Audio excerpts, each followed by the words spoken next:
It's your boy Nova Z the ENT coming back to you with another one. Now this is the video. Like, I don't know if I'm gonna update this or upload this today or tomorrow, but in my last video, if you haven't watched, please go watch. It's a little critique. But not really, because I didn't have too much to disagree. I just didn't like necessarily the way he was putting the words out.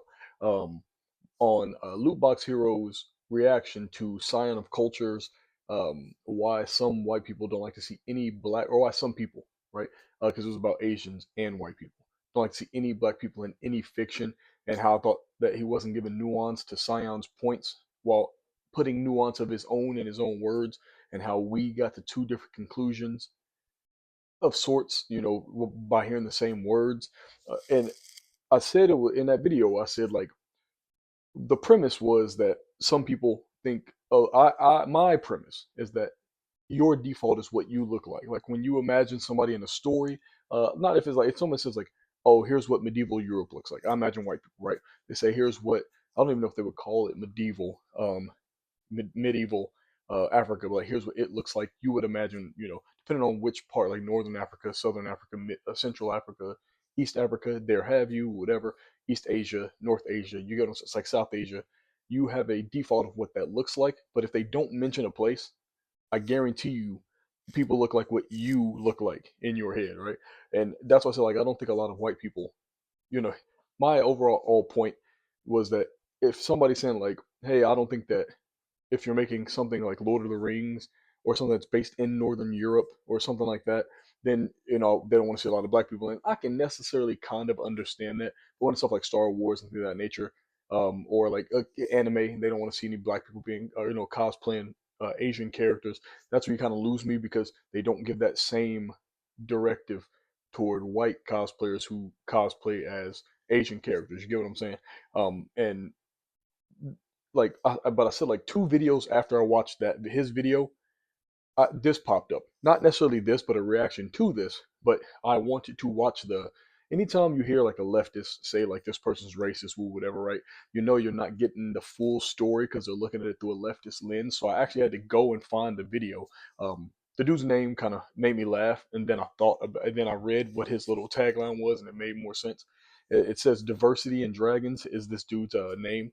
I'm gonna link the video in there. Like I said, because I have to do more research on him as a person. I didn't even really watch this video, but then I clicked on his page and it's like diversity of thought. Okay, cool. Normally, when somebody says diversity of thought, they're going to give you some pretty grounded takes mixed in with outlandish things that there's no way they think that that's not going to get them looked at a certain way. And it may be the point of why he's doing that. You get what I'm saying? So, what the video is called, it's called A Very Late Black Supremacist RPG. What I saw from the video, like, I'm going to go ahead and start in a second, right? But what I saw from the little bit that I watched is that it was about a Kickstarter that started about 5 years ago, and they still haven't delivered on the what they had promised. And now that's a good critique, right? Like, you can critique, you know, did people fall for a scam? Did people fall for, like, people who have promised and not delivered before? Is this a one-off shot? Like, 5 years ago around there was the pandemic. Did they have any problems with that? Should they have distributed digitally and then went back and delivered on paper, and models if they had promised? Like, those are good salient critiques, and actually think something that you could use to move forward with, whether you go to fund another Kickstarter, or if these people come back and say, hey, we spent too much of the money, we apologize, or whatever, and they can go from there. But in that little bit of snippet I saw in, it was Actual Jakey, his video, it literally sounded like this dude was only mad, or only making fun of them because they tried to make a black RPG, right? And that was actually the point I was trying to get through in that video, is that there are some people, which is what Science point was, right? That they just don't want black people in fiction, even if you go and make your own fiction, right? So let's go ahead and get this started. Probably gotten burned on a Kickstarter or two, I'll wager. Yet kick scams in the RPG area seem to be relatively rare, thankfully. It's a pretty small community in the grand scheme of things. So you'd have to be pretty stupid to burn those bridges and not fulfill your project. But what if you had a card that excused the taking of $360,000 and not producing anything of substance? You see it, you can already like.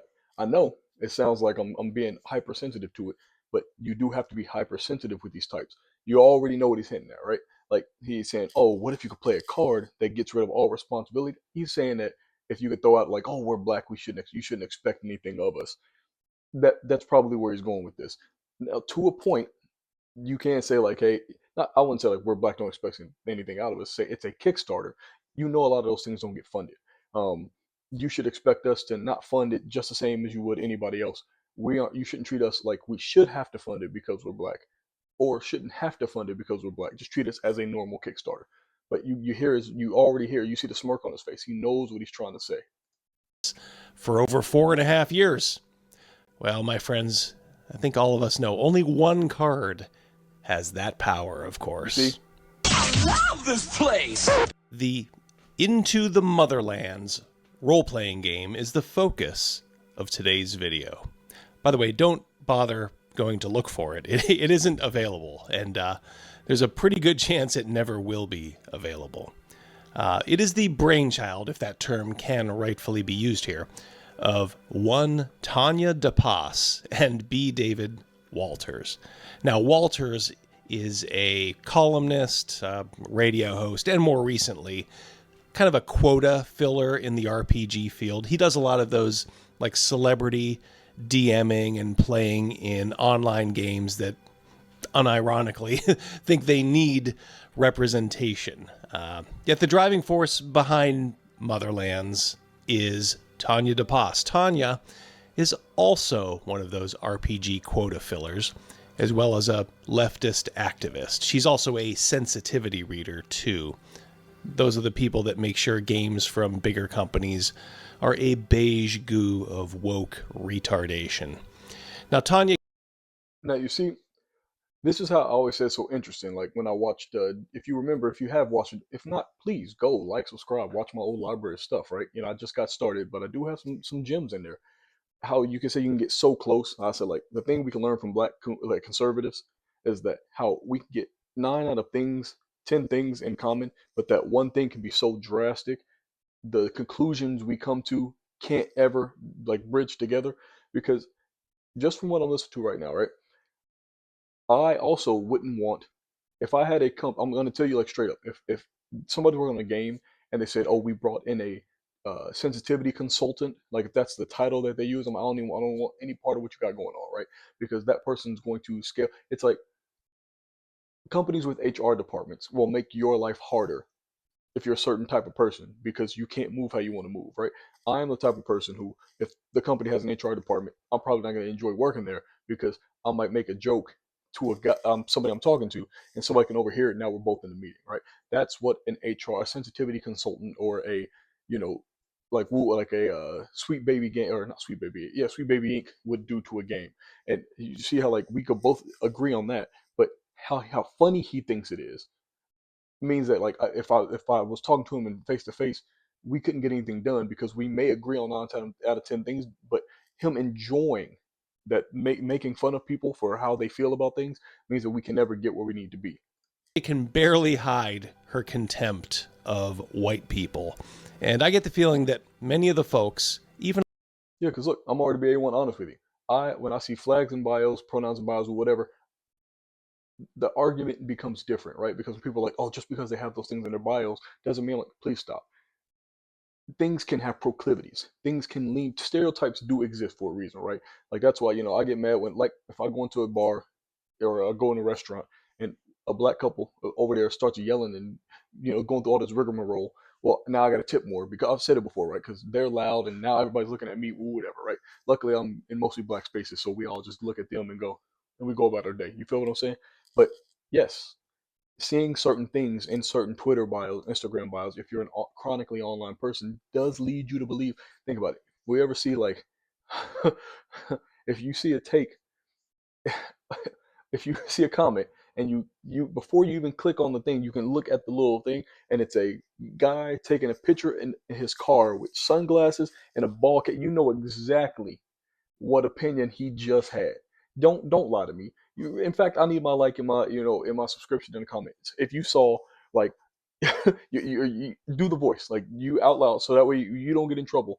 Do the voice of the person with the black sunglasses and the ball cap taking a picture, and his profile picture is a selfie of him in his car.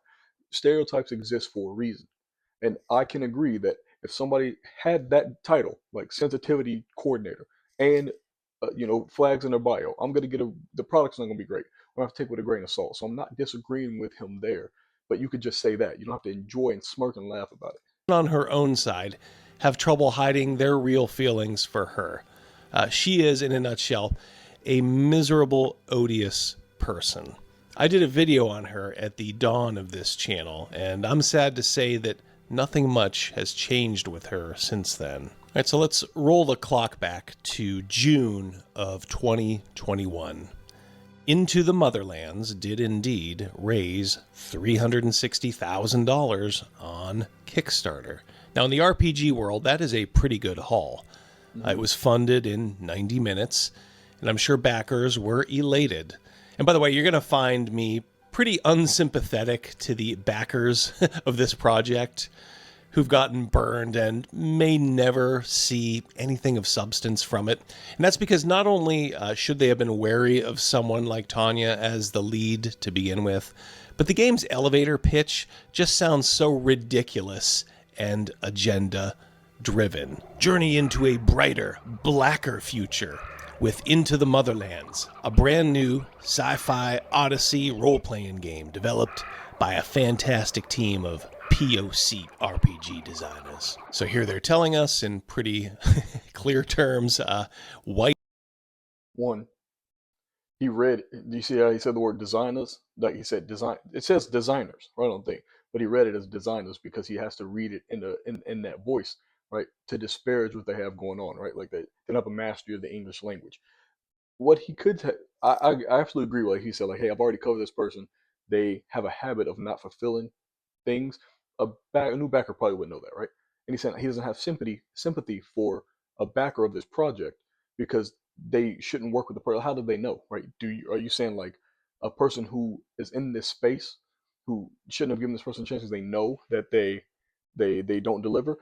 But you hear what he said about agenda, where he said like agenda driven, like they have an entire anti woke spreadsheet where they're like, hey, if you don't play this game because it has X, Y, and Z in it, and this game is safe to play because it's not woke, right?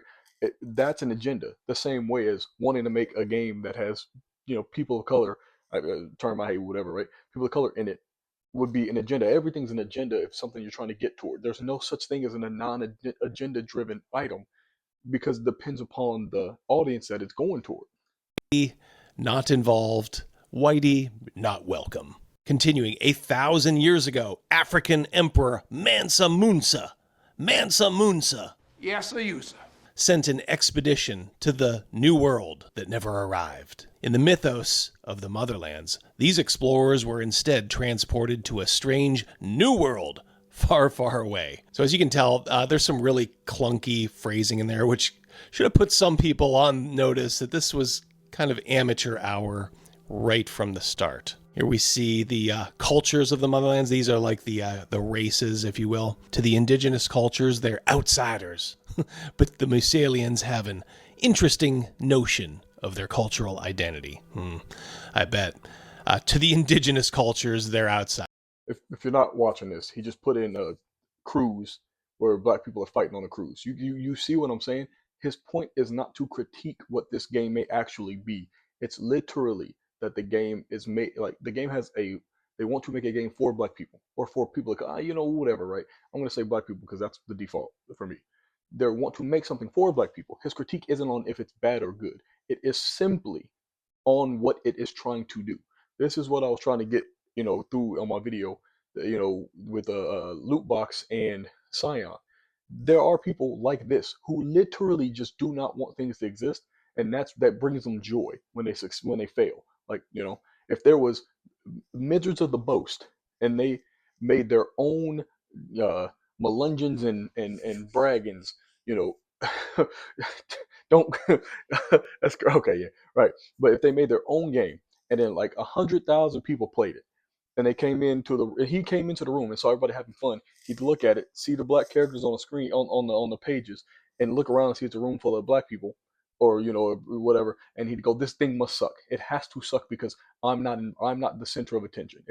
I'm not the default. It can't be made well." And he would do everything in his power to want to hate on it. You could say like this description right here is a terrible written description, right? Critique it at the fact that it's written terribly. This doesn't tell you anything about what's going on. That's what you critique it on, not that it's made by black people. Of course, so they can be set up to be the victims, even on this strange new world far, far away. So the inhabitants of the planet that apparently these folks emigrated to are some kind of weird hyena people who probably have no idea what's in store for them. And as you can see, even the robots here are black. We have the Solansi, the Massaje, and hey, it's more brothers and sisters. It's like a carnival cruise. Over the centuries, the descendants of Mansa Musa, English translation, Leroy. still struggle to flourish on Musalia, a world that was once alien to them, but is now home in this all-new tabletop RPG. You'll learn about their diverse cultures, see what terrifying enemies await them, etc., etc. Now, shocking, the descendants are still struggling to flourish after all these years. Sounds familiar. I suppose those hyenas should get ready for the whole reparations discussion. And also, what diverse cultures are they referring to? It's a bunch of brothers and sisters with some weird hyenas who wear monocles. And look at all the cool classes you can play. There's the Bio Priest, the Blade Keeper, the Spine Ripper. There's also the Shoplifter, the Movie.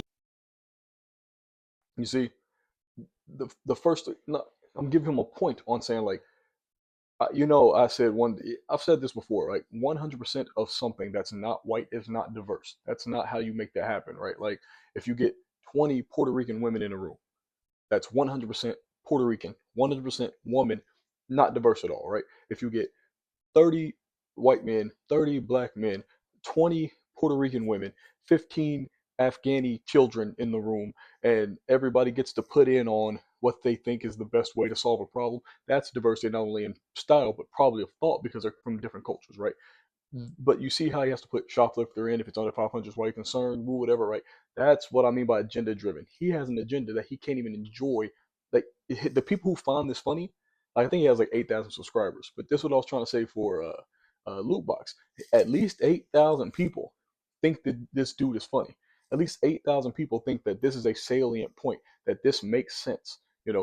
I think, I don't know how much Loot Box's main, I got to go check how much his main account has, but a lot of people like to hear this dude say stupid stuff. Shouter, and the Subway Slasher. All right. So those last ones may be unofficial. This game sounds like it would appeal only to wacko black supremacists like Tanya and B. David Walters, and of course their guilty white simps. Again, that's why I have very little sympathy for anyone who got hosed on this Kickstarter. And what about that hosing? What exactly happened? Well, as with anything involving Tanya, not much. It started, as these things always do, with great aplomb.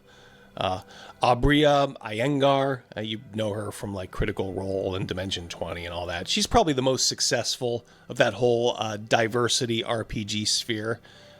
She had her name attached to this, as did Daniel Kwan, who is an Asian diversity grifter, as well as a couple of other folks. Someone named Gabe Hicks is also mentioned. I have no idea who he is or what he brought to the table, but it doesn't really matter because old Gabe turned out to be a bit of a scumbag. Apparently there were accusations of lying, polyamory, blacklisting, all sorts of seedy behavior. It does kind of show you how shallow the bench was here. It also shows just how pathetic the RPG diversity sphere is, as this guy apparently also hosted some show on Dimension 20. Qualifications, skin color. So this list of who's that, headed by a profoundly lazy and untalented person in Tanya DePass, should have sent those spidey senses into overdrive. But still, hopes were high, even though there were risks. And to be fair, this was launched kind of during COVID, so I'm sure they got some deserved leeway early on. But when Tanya writes that it's difficult to estimate affordable printing options in China in the mandatory risks and challenges section of the Kickstarter page, some stomachs may have already started to get queasy. Just so unprofessional. So here's what went down. They didn't have a system for their game, and they unwisely decided not to go with the open source D&D 5e engine. Given their backers were probably amenable to that system, it's a tad curious. It would have been easy money to just adopt that rule set, make a few new classes, some sci-fi combat hacks, and pretty much you're good to go. Now, I'm gonna give him look. I say I'm solutions oriented, right? I'm all here to create a way that something makes sense. Now, something that I think he could have said that would make a lot of this make more sense to me personally is that if you want to tie in a lot of, like, when you see the same way you see like him, he is the profile pic of the person making you see what I'm saying, right? But when I see the type of people who he mentioned who are associated with this project, it's not that they're black that I would have thought that they would have not had the ability to deliver. It's that normally people of this ilk, right? Normally, the further left you go, not you can say what you want, you can be as mad as you want with this or whatever, right? Because like I said, I play my Dungeons and Dragons with black people. I play my Magic the Gathering, Commander, Standard. I got a bunch of board games in there. I play that with black people, right? We do the and we go to work, we take care of our kids, whatever, right? We wouldn't have been friends with those kind of people, right? Because just our skin, all skin folk and kinfolk, just our skin color being the same, doesn't mean that we have the same ideals, right? Like when you hear about pronouns and bios, they spend their entire lives on Twitter.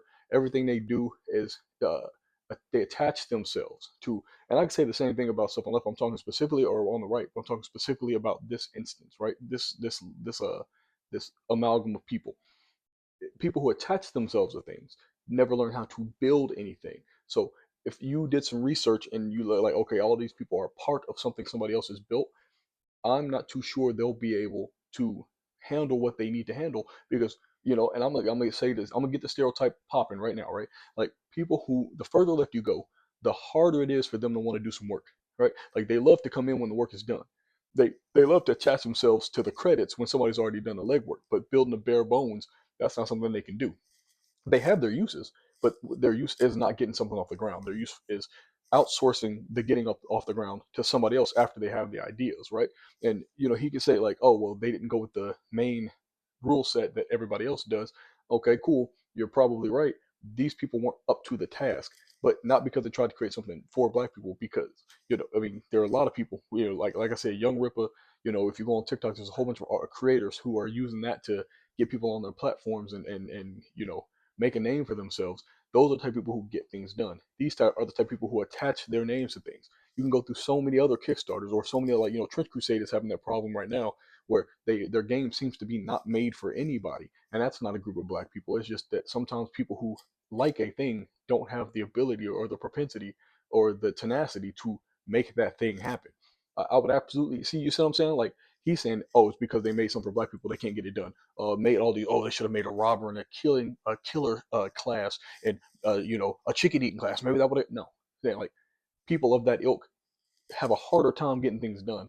They should have hired. I mean, I hate to say it, they should hire a nigga like me. Who gets my hand dirty. Gets in the blue collar sphere because I may have been able to keep them on task to get some shit popping. They're too busy. They're too high in the sky. They're too big on ideals to be in the mud. And that may have been somebody that they needed in that camp. And keep in mind, this was all before the OGL fiasco from Wizards of the Coast. So after eschewing, but you see what I'm saying? Like it's already a problem. They were coming in at a time in which there's a bunch of companies that come in at times in which the market is not viable and it's too volatile. D&D 5e, they were going to use Cortex Prime, which I don't have a lot of information on, but apparently that was too expensive to license. So they grudgingly realized that they had to create a whole new game from the ground up. The problem being, as I showed earlier, nobody on their bench really knew how to take on a project of this scale. It's literally just a bunch of hacks, and not very smart ones at that. Sensitivity See, hacks. You could have said inexperienced, or you don't expect the person in the marketing department. You don't expect the engineer like to actually be able to build the building. He designs the building and he works with the construction team to get his ideal done. You know, readers, YouTube personalities, who actually, most of them have far less reach than even this small channel does. They did not just create a new set of rules, but formalize a source book with a bunch of all the setting crap that they used in their dreary live plays. That's a tall order for a talented person of any color. Suffice to say, they do not appear to be up to the task. In one update early on, they did apparently have first drafts turned in. I'm not sure what those would have said, but my guess is they must have been pretty darn awful. Notice, too, just how unprofessional the communication is from Tanya here. Starting a formal update to people that have paid you money with, "Hey, y'all," is really, really galling. Probably one of those things that seemed cute at the time, but after 4.5 years of empty promises, was a warning sign of just what a sorry state this project would be at. Tanya's first admission that she was in over her head was in the fall of 2022, when she had to acknowledge that creating a game from scratch is hard. A new target date was set for late could have said hard. I actually agree with him up until that point. Like, you've got to get some goodwill before you can speak informally to people. But like, come on, dog. 2023. Still not awful as these things go, especially if you're doing regular updates. It's not good either, but, as we all have seen in kickstarting projects that we've backed, it's kind of par for the course. Oh, yeah. But here again, she says that it would cost them money to license a game system, which is patently untrue if they had simply used any version of the OGL. How nobody pulled the ripcord at some point on this and realized that is beyond me. I'd like to give Tanya the benefit of the doubt and believe that she knew that the OGL was free, but had some other reason for not going with it. But at this point, I'm actually not sure that she did, or still does. Now, Tanya did provide regular updates, but there's only so many ways you can say that nothing is happening. And as time wore on, so did Tanya's patience with all the white folks who were daring to hold her feet to the fire. Now, Tanya is a pretty miserable person. Listen to the way she talks to people who go out of their way to see her and a panel of other diversity grifters at a game convention, this one being PAX. Make sure it's a Q&A. Q is for question, not comment, not backstory, because I will just be blunt and tell you I do not care. When I've done this panel or a similar panel, there's always someone who wants to come up either during Q&A or after and talk about how guilty they are about the one time they played a black elf and they don't know what to do. I do not care. None of us care. And this is not the place. Go take that to whatever temple or house of worship you need to. It's also, and I'm sure we will get into this, it is not the place to ask for permission to play outside your race, gender, ethnicity, what have you, because we cannot give you permission. We are not going to be at your table. We're not going to be in your stream chats. We cannot give you that permission. You need to understand that. Because again, this happens often at these kind of panels. If you do not have a question, I will ask you to go find one. You all laugh. Ask me if I've done it. And here's Tanya over on Twitter before she headed over to Blue Sky. So let's just call a spade a spade. We've been under a whole other level of scrutiny and expectation as an all-POC team putting this game out. First off, learn to check email versus dropping a YouTube comment and snarky tweet instead of looking at the Kickstarter page before tweeting a lie. Oh no. Expectations on Shamiqua defraud. Like all these grifters, they always fall back. Again, I would love to be able to give him wins because there's certain times where, like, look, if I saw that panel, that's a cringe panel. Like, look, how she speaks, very, very cringe, very telling. You know what I'm saying? Like, she speaks as if she speaks as if you gave her one task too many. She'd shut down, not tell anybody for 4 weeks, and then the day it's due, say, we're giving her too much pressure and then like leaving when we could have solved the problem 4 weeks ago. It's not because she's black; it's because that's how she sounds, right? Like it's actually like we're gonna lead to a Lakari video I'm doing later, right? Lakari sounds like a nigga who would get into the trouble he got into. Like I could hear it in his voice. I literally heard. I'm like, oh yeah, that's a nigga who doesn't have any black friends, and he embodies the worst traits of white people. That's why he's attracted to those circles, right? Like, but it's not that because think about it, the way she's saying like she lives, she seems like she lives on Twitter, right? She takes a lot of those personally, but people on that side tend to feel instead of think, like that's what you critique. You critique that like, hey, you don't seem like you were up to the task. You had a dream. You should have hired someone to execute that dream and not try to do it yourself. A lot of the best laid plans of mice and men, you know, because you could have had an idea, but not the ability or the wherewithal to get it made and get it handled. On their race to excuse their own laziness. At least we didn't get a time blindness reference, thank God. Now, even better was when James Wallace, an RPG veteran, sort of called them out, I guess, on the lateness of their project in, I think it was 2023. Now, this was a little bit hypocritical, I must say, as Wallace had his own late project, an RPG called Alas Vegas, which I think was vaguely based on the Hangover film. And that languished, I believe, for almost 5 years itself. However, and to be fair, I believe he did end up fulfilling that project. But that meant nothing to Tanya, however, as she exploded on him. Note this guy works at a major game company and was not even censured for his words or assumptions. She demanded that he be censured. Does she think she's in a parliament or something? Right, and apparently wild. Wallace did apologize for even, tweeting out something to begin with, which, as we all know, is a huge mistake with Never these apologize. people. Now, she was still spurging out about James Wallace in February of 2025, long after the original incident ended.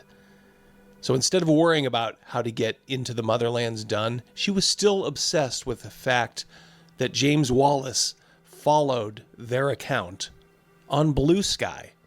It's unbelievable. So when she wasn't trying to drag James Wallace to the 40 people that bother throwing a like on her comments, she reverted to the usual, I'm black and being held to the higher standard of having to honor promises to people who gave me money. Here she is coping by saying, I've seen whole campaigns be months and years late and not a peep has been made. But in our case, people wanted literal word count reports. A step-by-step walkthrough of making the game as if we had to prove any of us knows what we're doing.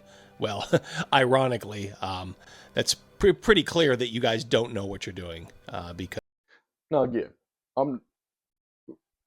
two things can be true. Like people like this guy, right? Like he's scrutinizing them at a level. Like now again, everybody gets scrutiny. If she thinks that she's the only person getting scrutiny, that just shows you she's not able to handle what needs to be done. And if she's the head of the team, she's the first head on the Hydra. The rest of them might as well get cut off as well because they don't have it in them, right? If your leader can't handle criticism and without just going like, hey, let's make what we make, let's figure it out. You know what? Hey, we ran short. Like we thanks for the money was funded in 90 minutes. That's going to take us another 10,000. Obviously, like I'm actually going to be harsher than him and say they probably know that OGL was free, but still don't want to use it because that's basically like admitting you can't get something done, right? When if they had done it in the first place, it just been done. But having already told people they had to go here and there and here and there, pride could get to you. So I'm actually gonna be harsher on them than what he did, right?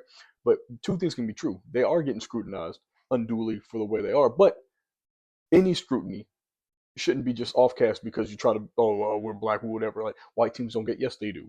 But you exist, right? Like the scrutiny could be undue. Because I'm sure that was a couple years ago, and we are coming up on year 5 with almost nothing. Where's this scrutiny for non-POC-led projects? There's plenty of scrutiny for that kind of stuff. That James Wallace campaign, I remember people in the comments section, were very visibly frustrated. If you go to any project outside of the RPG sphere, if it's late, people are going to be bitching in the comments. And I should also point out here that Tanya at one point had a non-profit called I Need Diverse Games that was ostensibly set up to help spread. See, just look at the profile picture, right? She looks like somebody who doesn't know what she's doing. It's not just because she's black, it's because she looks like a villain. Like she looks like she's trying to steal from you. That would be what would lead me to believe I don't take her seriously, right? Not that you get what I'm saying? There are much easier ways to critique people than to just blame it on like, oh, now if his critique, and, I'm gonna give him again, I don't want to go through his whole video, right? Because you kind of get the gist of what he's talking about, and I think he has some salient points, but he could have made them in a way. I think he's going in a way that panders to an audience he's cultivated, because you could have made a really like, look, she looks like she doesn't know what she's doing. I wouldn't have funded this thing. I would have gone and read a couple things because I love the idea. In fact, I'm gonna do some research. I might email her and say, look, I like where your head's at. I would love to play tabletop RPGs where the stories revolving around what we got going on. Tells of Kenzara Zao will always be my like, man, I wish black people had supported. Put their money. Put your money where your mouth is. You don't have to wait until somebody throws some money in before you throw some money in. Tales of Kenzara Zao was a great game, a great atmosphere, great story for what it was. And if if the same studio did another project, I throw them money again because I'm willing to be hurt in order to get where we need to be. She looks like she's gonna steal your money, right? That's the critique he should have made, And then if he had made the critique like, hey, you shouldn't hide behind, it's a sword and a shield situation. They're saying they're attacking people, but we're saying like, hey, you wouldn't, we need black people, we need diverse games, we need black people in this, we need POC in this, and then it's like, hey, you're not delivering. Whoa, you can't do that. We're POC, whatever. That's an actual critique, right? Like, hey, we're going to hold you to the same standard we hold everybody else. But the joy he gets from making fun of them is the problem that I have with people like this, and that was Sion's point in his thing, right? And I get it. You're saying like, oh, well, you don't know if he would have liked it. It was a successful thing. Scroll through his YouTube. A, a lot of I mean, it's got the same clickbaity stuff like Andy Pants Gaming and Endymion, and to a point, Endymion, right? But like, Doctor Disaster, where they don't even have to play something to critique it. They didn't have to not they just seeing it with their eyeballs, and it has a woman in it or a black person in it lets them know they don't want anything to do with it before they've even had to. Which you can say I'm not interested because it doesn't look appealing, but you can't say this is going to be bad because it looks unappealing. Well, come on, man. Awareness of tabletop gaming to minorities. Without alleging anything specific, let's just say that a lot of these small nonprofits are abused harder than a child actor in Hollywood, usually to the benefit of the nonprofit's founder. I Need Diverse Games had their nonprofit status revoked because Tanya couldn't bother filing tax returns for 3 years in a row. In fact, I'm not sure she ever filed a 990 return for I Need Diverse Games. Now, to me, that's very instructive of her character. She is a charlatan who hides behind her race every time the world sees her true nature and calls her out for her bad behavior. The Motherlands project itself had the built-in excuse of making a new rule set is hard, and that being black is super duper hard, especially when people give you 360 grand and actually expect results. Now, they did have one excuse that may have seemed legit at first, and that was losing their original publisher. And of course, Tanya tried milking the loss of AMU, which shut down their RPG division, for as long as possible. This happened in very early 2023, and she was still bringing it up in updates into 2024. And as she acknowledged in the original update regarding it, self-publishing should have been a pretty easy fallback. But I suspect that would have taken a lot of effort on her part, so she desperately did not want to go down that route. You are dealing with a level of laziness that I'm not sure anyone understands in Tanya DePass. It was as if Tanya was using the loss of the initial publisher to excuse the lack of progress on the writing and layout of the game itself. Now, apparently she thinks everyone is as dim as she is. Here, this backer says what anyone with half a brain would realize. Publishing is on the back end after you do all the writing and layout. Yes, you need to kind of correspond with your publisher, but they're not doing the writing and layout for you. They're just printing the darn books. Now, this person wasn't the only one who was upset. General grumblings started in 2023 and have persisted since. And I must say, it's pretty funny to see these poor dopes realize that their brighter, blacker future really means them having $100 less in their wallet. Someone also had the audacity to ask about refunds. Ooh, boy. Sorry, Tiger. You got. You thought we were a bunch of suckers, but guess what? However, in April of 2023, the now odious Green Ronin Publishing apparently was going to step up and publish Motherlands. Hooray! Our Afrofuturist game is still alive. And there was much rejoicing. But in the words of Sheriff Buford T. Justice, apparently Green Ronin is only going to end up doing the layout of the quick start rules, and that being done as a favor to Tanya. They will not be doing any writing, layout, or publishing of Into the Motherlands itself. This seems very curious. All right, you know, like I said, I could be on this all day. Like, you know, he has some great critiques in this video, but you know, because he like he said, like the fact that she couldn't for her own nonprofit do taxes for it, so that you know, hey, she's not up to the task to do that. She can't do this either, right? You know, this might not be a great. I like to go with the Dr. Umar approach. I always say that I think Dr. Umar started out trying to get that school built. He legitimately wanted to build that school. But once you started to realize when people who actually built schools say, hey man, here's the exact way we did it, and we did it with half as much money. If you do it this way, you can have it up off the ground. You know, they had videos of him talking to people like, hey, well, you can have it up off the ground in less than a year if you do X, Y, and Z. You know, you're so far ahead of the game. Just let somebody come in and, like, obviously we're not taking any money from you because we're both in the same realm of wanting to try to help people. Let us do that. And then he just said, no, you don't know anything about me, whatever. After a while, you go like, okay, you might have originally intended to get this done, but you realize that you're too in over your head, and now you just have to keep snowballing it. Like, you can't ever admit you're wrong. You got to keep it going. It's a Ponzi scheme, right? Bernie Madoff eventually got caught, right? You know, this person will eventually get caught. That is the critique he should have, not that, because him even using, he has a great, again, I'm gonna end it with this. I'm gonna link the video so you can go watch the rest of it. I'm gonna go watch the rest of it, so I can really, like, you know, digest and see what he's got. And I'm actually gonna, you know, crazy enough to say, I enjoy diversity of thought, so I'm going to go probably subscribe and listen to a lot of his other videos just because I still like to know how the other side thinks, right? You know, but again, we could have 9 things be the same, and that one thing could you know, deviate us so much we can't ever see eye to eye. But with him saying, like, look, this person uses their race to their advantage whenever things go wrong, you should know that you're not going to get anything out of this from her. You know, I want things made for black people that everybody else enjoys, right? Like, make a good thing, like Static Shock, cult classic, great for young black people. Everybody loves Static Shock. You know, Icon could be that instead of just making black Superman. You know, don't have to keep making a black Batman. You can make your own people. Like, there are ways to make things that people enjoy. Like, little white kids cosplay as Black Panther.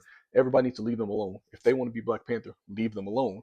But those are the things that are important, is to have things that you can be that also everybody else enjoys.